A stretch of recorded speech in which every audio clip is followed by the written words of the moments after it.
Here's another sanitized report with some nice maps, but no photos of the bodies.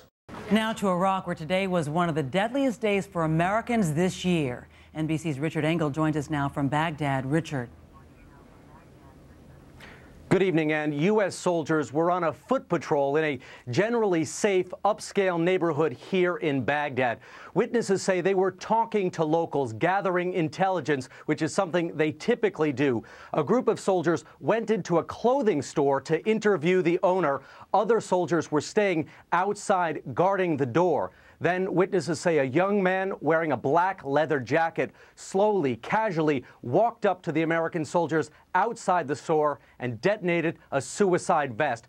5 American soldiers were killed in that attack. Northeast of Baghdad, 3 more American soldiers were killed when their Humvee hit an IED. It was the second deadliest day for U.S. troops in Iraq this year. And NBC's Richard Engel in Baghdad for us tonight. Thanks, Richard. This next part almost makes up for Bush lying us into this ridiculous war, doesn't it? There is some uplifting news to report tonight out of Iraq. We've been following the story of a little girl named Amina, discovered by U.S. Marines in Haditha and brought to this country for life-saving surgery on her heart. Well, tonight, NBC's Martin Savage on her heartfelt return home. The homecoming of 2-year-old Amina al-Bayati was cloaked in secrecy and guarded by Marines. Soon after the military aircraft touched down, she was caught up in the whirlwind of an emotional family reunion. Her American doctors say Amina should be able to lead a normal life. But where she lives, life is anything but normal. The town of Haditha in the once violent Anbar province.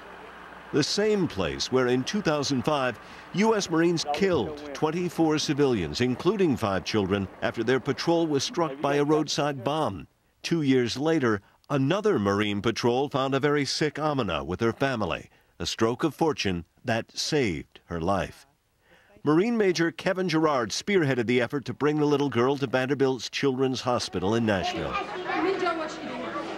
Friday, the Marines, her family, and the community celebrated her return, as captured in this New York Times video.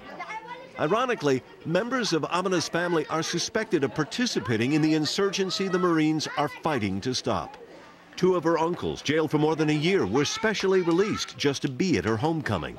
Even Amina's father was held for a time as a suspected insurgent.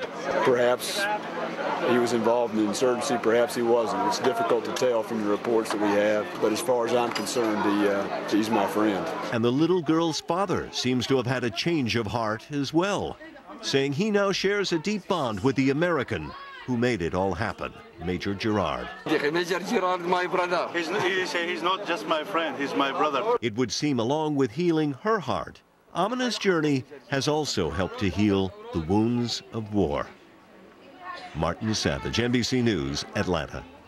I wonder how many children we could have saved with the money we wasted on a V-22.